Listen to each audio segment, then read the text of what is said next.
Mr. Chairman, would it be appropriate for me to just give an overview of the legislation, underlying legislation before we Absolutely. take Senator Heinrich, the sorry. Senator's amendment? Senator Lee, you're next. One, I just want to thank the chairman and the committee for moving forward on the Buffalo Tract Protection Act once again. This legislation would withdraw 4 small parcels of BLM land just north of Albuquerque in a residential setting from mineral development.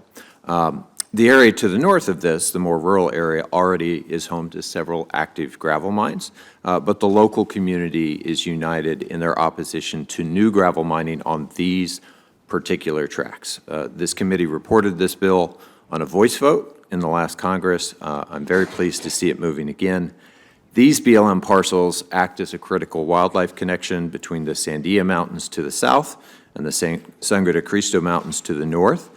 In addition, these lands are literally adjacent to people's backyards. This is a residential neighborhood right up against these tracts. They're also very important lands. There's a historic connection to 2 tribal governments and the local land grant.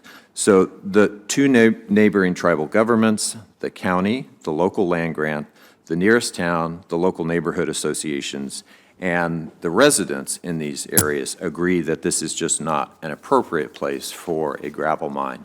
A legislative withdrawal will permanently protect the wildlife habitat and the recreational and cultural resources for this community, and a vote for this bill, the underlying bill, is a vote for the Pueblo of Santa Ana, the Pueblo of San Felipe, the people of Placitas, the Merced Comunidad de San Antonio de las Huertas land grant, and everyone in this community who has worked so hard to craft this legislation for more than a decade now. And with that, I would just ask unanimous consent to enter into the record letters from the Las Placitas Association and the Eastern Sandoval Citizens Association, the tribal government of the Pueblo of Santa Ana and the Pueblo of San Felipe, and the Merced de Comunidad de San Antonio de las Huertas land grant.